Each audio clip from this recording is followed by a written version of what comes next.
Just like how controls eventually become intuitive, certain video games start to mess with your brain. Whether it's strategies, callouts, sound effects, or memes, there's a folder in your brain that's been filling up with Rainbow Six Siege. And don't worry, I'm right there with you. Hi, I'm Alphalance with the Leaderboard, and this is 8 things that only Rainbow Six Siege players will understand. Quick reminder, if you want to be first in the comments, don't forget to subscribe and click the bell icon to become part of the notification squad.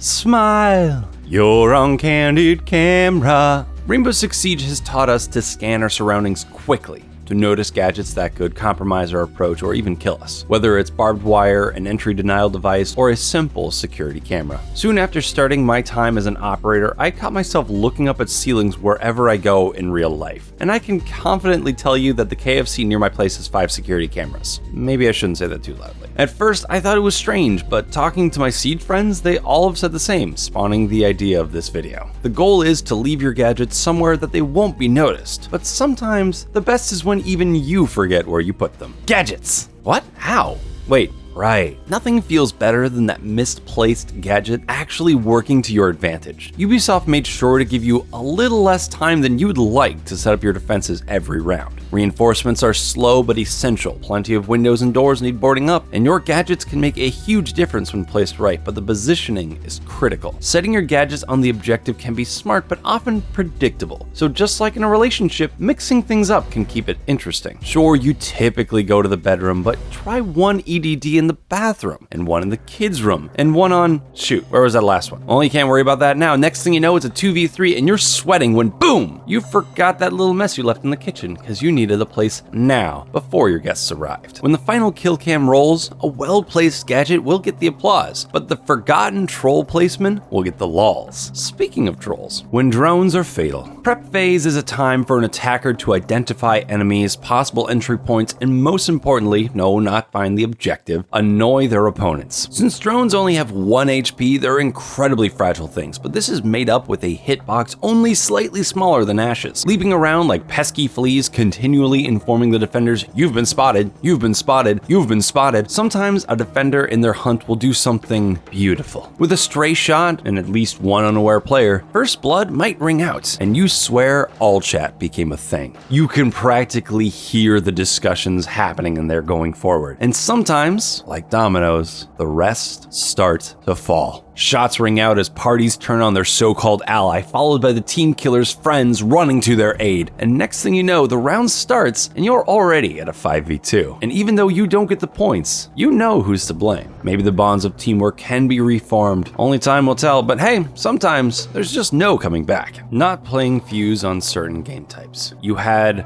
one job. Somehow you screwed that up. We'll start from the beginning. Your team is doing well. You lost 2 friends this round, but that's their sacrifice, and you've gotten it down to 1 lone defender. Victory is within your grasp. Shots ring out, round over. You start to cheer as your teammate leaves the match. Confused, you read the text in front of you and slowly realize you see defeat. As you watch the kill cam, you see just what happened and see an innocent hostage go down. As Pulse told us, the average person's heartbeat can be upwards of 175 beats per minute. And as the pressure lays on, people start to get itchy trigger fingers. It's okay. Happens to the best of us. I mean, it's never happened to me. I mean, no. Let's say for the sake of the video, I did. The silent contract at this point is, if you shoot the hostage, you just quit. Just go. It's harsh, but it's like the ritual suicide of Siege. Because if you don't leave, the silent part goes out the window unless you get some really chill teammates. Sure, it's a game, but innocent blood was spilled this day.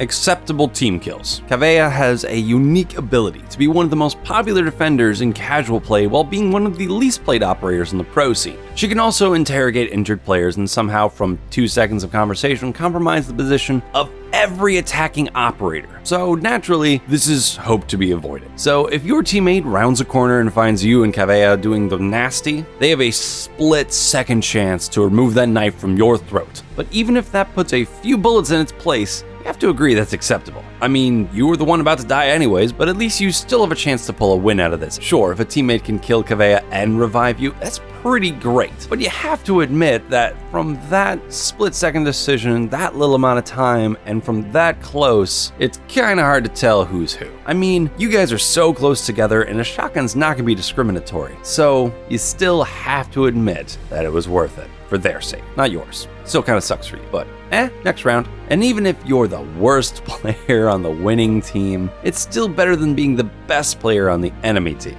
And speaking of being the best, getting called a hacker, or aka Hacker Man, the best hacker we've ever known. Some days your instincts are just on point. You're picking the best flanking routes, popping off heads, but right now, we're talking about a very satisfying feeling, an exclusive dish that only Rainbow Six Siege serves. We're talking about that sweet, sweet penetration bonus. Whether you droned an enemy out, had an excellent idea, or just took a chance on a drywall, taking on an enemy through a wall, especially a headshot through the wall, instantly feels like a 200 IQ play. It just makes you feel like platinum's right around the corner. An enemy may rage, and watching their kill cam won't discourage them from going into all chat and telling you just how hard they're reporting you, but you'll only laugh because their rage just informs you how crazy a shot you pulled off. Which makes you really sad when you realize it's the only game that does this. Now, if you play games other than Siege, I know, why would you? But for the sake of the video, again, let's say this sixth sense you've developed only makes you resent those other games. Rainbow Six Siege's revolutionary engine makes it the only game that has the ability to have unbreakable, penetrable, and semi-destructible walls. It's unheard of in other games, but therein lies the issue. If you're able to shoot through walls and take out enemies that you know are on the other side, and then other games all of a sudden drywall becomes the same consistency of concrete, what the hell? Okay, I know my opponent is just on the other side, and that's clearly drywall. Sure, maybe it has a few studs in it, but this building is more likely to have wooden frame than a metal one, so what's stopping my shotgun? Oh, right, because I'm playing PUBG. Right.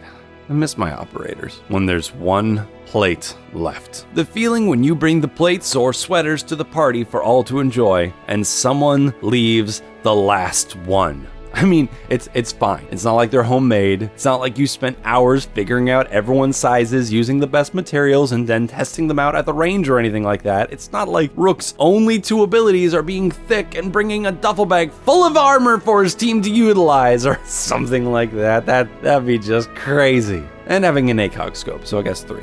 Anyways, point being, take the armor, especially if you're a roamer. We want you to live just as much as you do, unless you're gonna team kill me like Hamburglar 9000 did last night as soon as I put the duffel bag down. But let's put a pin in that for another list, shall we? And that's all for now. Once again, I'm your host, Alphalance, and thanks for watching. I'm sure you have plenty of experiences to add to this list. Have you lived many or all of these moments? We'd love to hear your stories in the comments below. While you're scrolling down, don't forget to click the bell icon to become part of the notification squad. And if you haven't already, be sure to subscribe to the Leaderboard, your home for video game facts.